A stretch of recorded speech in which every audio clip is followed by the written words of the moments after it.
Hello, I am here at Moxie Theatre in one more entry of the series dedicated to theaters in San Diego. And of course, I'm gonna ask if I can get a tour. Come with me. Let's go. Hi, everybody. Well, I'm here with Desireé Clarke Miller, artistic director. Executive artistic director, but we'll go with just artistic director. It's fine. These theaters, people, these theaters, and they, you have to be like, there was one, it says producing artistic director, and I was like, artistic producing director, like I couldn't even, but we're here. How are you? I'm good, thanks. How are you? Good, happy to be here. Thank you for making the time. Of course, of course. I think that this series is important, and it's another, file to the record of the theater history in this city, in this town, that a lot of people are like, oh, I didn't know. Yeah. And it's like the Mecca. It's true. Of the theater that goes around everywhere, practically. So tell us, Moxie and you, what's your history? I know that, well, it's been a while already that Moxie has undergone like this new government, let's say. Yeah, sure. So how long have you been here? How has that been? So I have just hit 2 years in this position here at Moxie. It's been good. It's been challenging. I think anytime that you go from a founder-led organization to not that, there are particular challenges that you come up against, and I've come up against some of those challenges, as well as it being a really challenging time for the American theater as a whole. I think that being a new leader, particularly a woman of color in this space at this moment, has presented its own challenges, especially with the political climate that we currently have in our country. It's been definitely challenging in that regard. And I think overall, that's been kind of, I think, the biggest struggle is when you have a transition in leadership. I think patrons sometimes want to know, what is the new vision going to look like? What types of shows are going to be happening?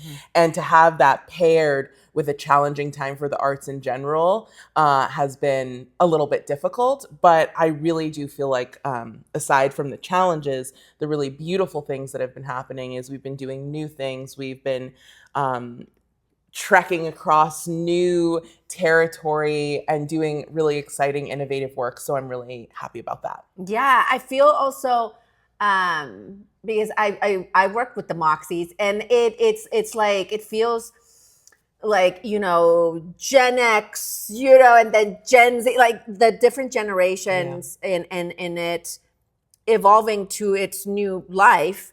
Really with the new blood. Yeah. How would you describe the seasons that you've curated here? Yeah, so that's a really good question. So the first season that I selected was season 19. It had a lot of themes around gender, identity, expression, and also immigrant populations, what that meant. So that was a really interesting season. We also had Lynn Nottage in that season with Clyde's. So we did a lot of trying different things in my first season that I curated. So we had Clyde's, but we also had Notes on Killing 7 Oversight Management and Economic Stability board members.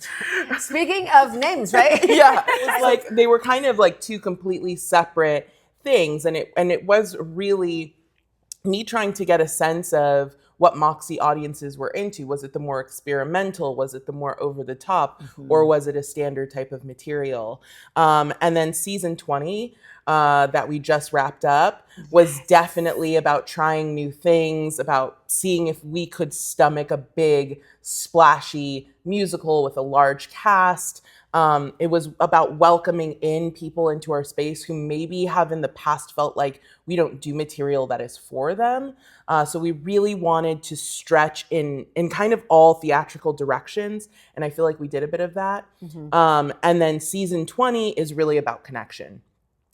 Blues for an Alabama Sky is this really beautiful, really juicy, really meaty play that is the essence of kind of what we're up against now, I feel like, as far as expression, what the things that women feel like we're up against, which feels somehow cyclical in our culture.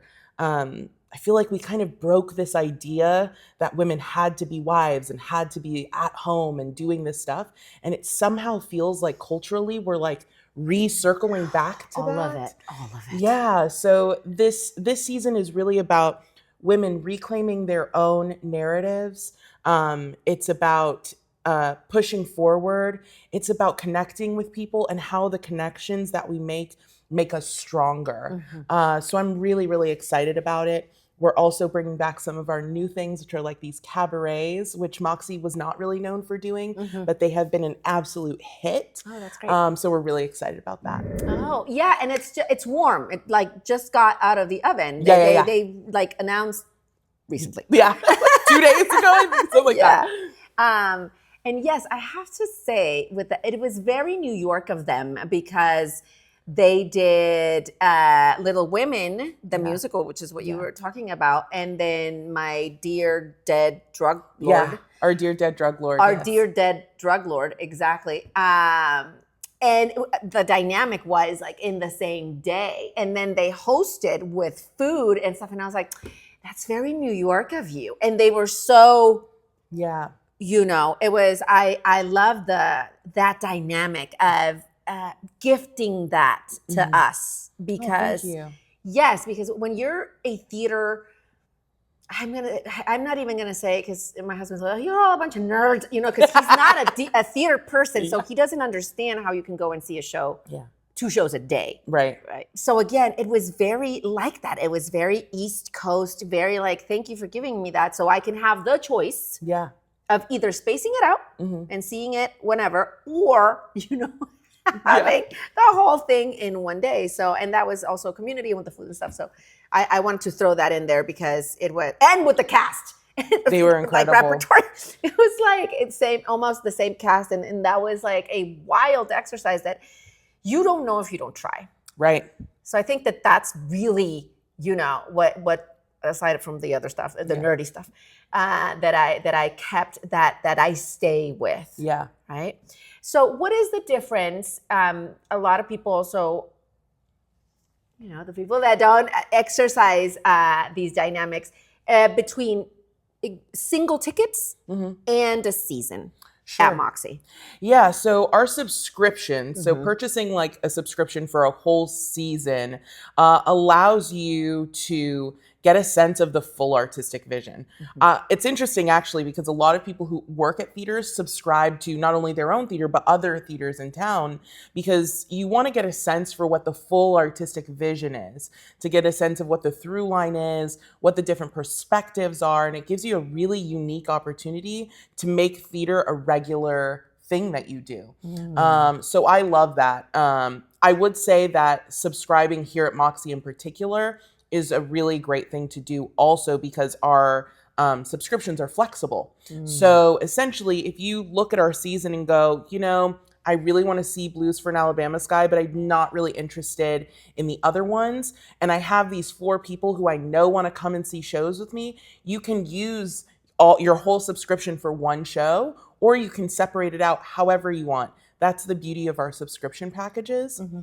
This year, we only have 3 main stage productions, but we have actually increased our overall offerings. So instead of doing 1 cabaret, we're doing 2. We're also bringing back the Lamoise New Works Festival, which was a smash hit and was so amazing last year. I wasn't here. Yeah, you'll have to come this year because honestly, it was like, it felt exactly like you were saying, like very New York, and it happens during the day so you can go and have dinner afterward. Like it was really awesome. It was actually incredible. Those are awesome dynamics, Yeah, and so we're bringing that back this year. So with a subscription, you get like priority seating. You get to include one of your tickets for one of these cabarets, and these cabarets have been selling out, so it's a good deal to be able to get one. And you get to choose your seats, you get to do all of that beforehand, so it's really great. If you buy individual tickets, you can do that also, and you can they come out. I think we're going to release our single ticket sales early this year, so you should be able to purchase single tickets for the whole season if you'd like as well. And we started last year with season 20, really trying to be intentional about not only our ticket prices, but also how we arrange doing value tickets. So for us, we've decided since season 20 to have 20% of the house, so 20 seats that are available at pick your price rates. And it's a real move towards inclusivity. We're not funded by a grant. We are just saying we would rather that people get to see what we're doing than have an empty seat, and we don't want price to be a barrier. So our lowest ticket price is $5. You can come and see a show for $5 because we are really intentionally saying we want you to come and be here, and we don't want price to be a barrier. And the tickets are spread out all over the house. So it's not like if you get a $5 ticket, you're getting, the back corner. What? You can get $5 tickets right here, $5 tickets here, and they're tiered. So $5 might not be, might be the entry point for one person, but if $10 is an entry point for you, you can go there. If 25 is, and it goes above that. So if you're a person who wants to give back and purchase a ticket for someone else, you can do that by purchasing like 2 tickets. So we've been doing that for a full season. It seems to be working out. So we're going to continue doing it. And we're really trying to think about intentionality and why we do our art. It's really to have an impact in our community and in society, and doing that through not only the shows that we're selecting to do, but also the way that we model our business and our operations. So it really is from the top all the way down. And we hope to continue to do that over and over again. So yes, buy a subscription, buy a single ticket, pay it forward, buy a ticket for someone else, do all of those things. I know that a couple other theaters in town are doing this kind of pay it forward, pick your price seating. So I really encourage patrons, whatever theater they love to go to get engaged in those kinds of initiatives, because it really does help. Yeah, absolutely. And you guys have always had some sort of that type of thing where price should not be an issue. Yeah. And I think, first of all, there's no bad seat. Okay? Yeah. There's no bad seat. Now I'm more of the last one aisle seat kind of lady, because the years are piling. But and then I have to focus. But I also have to say that I feel that there's yes and no. There's been this vice, guys, where people are like, theater's so expensive. Yeah, theater's not available for all. No. And we've seen it, and I sound like a broken record. We see it with the concerts. We see it now. Shakira's coming. We see it where if they want to, they'll go. So, or if you want to, you'll go. So that really, there is no excuse. Money should not be that excuse either. So I'm glad that you mentioned that, because it's true. Yeah. And then you also have a new logo. Yes. So tell me all, how did this come about? You guys were like, let's do another, font image logo. How did that come about? So for season 20, we really, like I said, we're thinking about intentionality. Our organization is changing, we're growing, and we want our visual representation to reflect that. And so we decided that after 20 years, it's probably time to look at our brand and see, is our brand really reflecting the type of work and type of environment that we are? And we think, to an extent, obviously love the founders and love everything that they brought. But we felt like it needed a refreshing, as everybody does after 20 years. When you hit 20, you're like, let me look at my wardrobe. Ooh, I need to throw out these leggings. You know what I mean? Yeah. So I felt like that was Moxie. She reached this point where she's like, okay, I'm looking at what's in my closet, and maybe it's time for me to step it up a notch, to buy that blazer. And so that's really what our rebrand was about, having a visual representation of who we feel like we are and honoring the legacy that the prior Moxies left for us to carry. So it's been really fun. It was really exciting working with Puzzle Pieces Marketing to get the image and our brand really developed. We wanted something that was a little bit edgy, a little punk rock, a little Riot Girl, but also something that felt really professional and that could carry through to all of our titles, all of our season stuff, all of our visual representation. So when you get something in the mail from us, you're like, I know that's Moxie. Oh, that's nice. Yeah. That's nice. And do you get any of the founders being like, I don't know about this. It's funny. Actually, we sort of sprung it on Jen. We were sitting there and we were having a meeting because they do act as an advisory capacity to us. I love it. Yeah. I love it. And so I don't know what we were talking about that day, but I said to her, like, oh, by the way, do you want to see the new logo? And she was like, I don't know if I'm ready. And then I was able to show it to her and she was like, oh, I actually really like it. And okay. So I think there's that anxiety when you founded something and like birthed it into the world. You're like, I don't want to see it changing that much. Yeah. But I think it really kind of does honor the energy that they brought to the table. Yeah, absolutely. Yeah. I feel like, again, in the mix of it all, once the ones that really, if you know, and the ones that are starting and want to learn more, I think that in the mix of the theater companies, Moxie has done so much with plays that really were not being produced, playwrights that were not being produced, stories that were not being told that needed to be told. It was like a semester of some sort. I was in school that I was like, oh my God, I've never heard of this playwright. I've never heard of this play and the staging and all of that. So it's cool that you guys are keeping it going and the legacy, but then sprinkling your essence and all that fun stuff. Anything that, I think we covered it all, anything that you would like to add? I think the only thing I'd like to add is just for people to go out and see theater. Art is present in everything that we do. I always say to people, if you want to avoid art in your life, sit in a room on the floor with your eyes closed.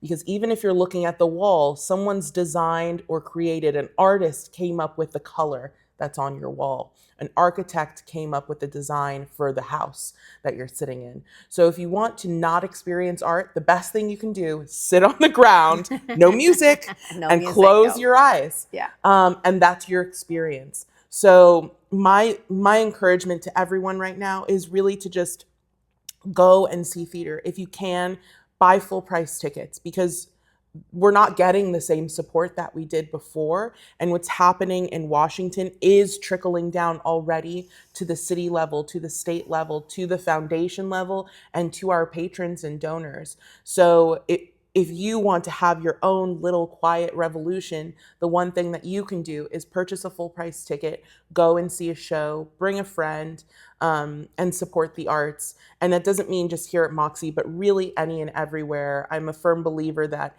there's enough to go around. And so if there's an organization that means something to you, go and support them. Mm-hmm. Yep, that's it. And are you giving me a tour? Yeah, I'll give you a tour. Let's do it. Let's walk around. Let's do it. Welcome to Moxie Theatre. So this is our space. We've got 99 seats. They're very comfortable, all of them. And I'll show you a couple little secrets that we have here at Moxie. You may or may not have noticed, but these little pink dots on the seat mean that these are wider seats. Oh. So if you're a person who likes a wider seat, like me, I'm a big booty girl. So I look for the seats that have the pink dots. I was also told a little bit of lore that these seats actually used to occupy the White Theater at the Old Globe. And when they decided to refurbish or renew their seats a little over 20 years ago, when Signet Theater was here at this location, they got these seats from the Old Globe. So a little bit of San Diego theater lore. Oh my God. That's our booth up top where our stage managers sit. And then this behind us is our stage. Another little secret, under this stage, there actually is a turntable. But we don't unearth it ever. Oh, wow. For any particular production? I don't think it was put in for any specific production. I think it's been used here a few times, but it's old and we don't really use it very often anymore. But who knows, in the future, if you're watching this, you'll be like, I wonder when they're going to unearth the turntable. Oh, there you go. Yeah. You need to buy a subscription for that. Exactly. In order to know everything. All right, let's go on out. Still breaking down the counter, literally. Oh, wow. And Desireé, what you all did, I posted it on my review. What you all did with that coffee? All that coffee. what did we do with it? Yes, because you were brewing coffee the whole time. We were brewing it the whole time. We drank some of it, Uh-huh. but honestly, it was brewed from a bucket underneath, so the water wasn't really filtered, so it wasn't really super safe to drink. I think Kate ended up drinking about like 1 cup of it, and there were some cups that floated around, but most of it got thrown out, honestly. Oh my God. But the actual coffee grounds that we didn't use, because we only used decaf for the show, we kept those. Oh, no. Yeah. As you can see, this is our wall. It has all of the productions we've ever done. It's really an exciting and iconic thing for Moxie. So we love that. You can see some of your favorite San Diego theater stars on the wall. Oh, Cachet, yeah. Yeah. In no particular order, people, I just saw them. Yeah. And so, yeah, we've run out of space. So now we're getting ready. We got one that has to go up for the counter. Nice. And then this is our lobby. We're selling brand new totes with our new logo, as well as our season 20 motto, which was "You Belong Here." So come get a tote. If you get a tote, you can see we've got these bookshelves, so you could feel free to fill your tote with books. And these are all really, really cool books. Yeah, I did it for one of the seasons. I've got a couple of books, and yeah, there are really cool books. And then this is Natalie, who greets you the second you come into Moxie with a smiling face. And that's Megan, our production manager, in the background. And that's our messy office where we do all of our deep, deep thinking. Another little Moxie secret is on the logo, the iconic logo that's in the back. I don't know if you can see it, but it's been signed by all of our founders and the original Moxies. Oh my God. I see in the red. Yeah. Okay. All right. And then let's go backstage, shall we? Yeah, a little bit. Let's do it. Okay. This is the hallway. Everybody knows this hallway for the restrooms. And another iconic Moxie founder image. Beauties. Look at them. Babies. They were. We've got prop storage back here, which you're not going to look at because it's a mess because we're still unloading. And then we're just going to go right into the dressing room. Okay. Ooh. And here I am. Yes. And this is our dressing room. And it's got its own bathroom right around the corner. And we've got some costume storage that's in here, paint closet, and all of the goodies. Some wigs up there. Yeah. Try to stay organized. Yeah. Pretty spacey. Yeah. And that's really it. So thank you so much for coming on this tour of Moxie with me. And we hope to see you at the theater. See you at the theater.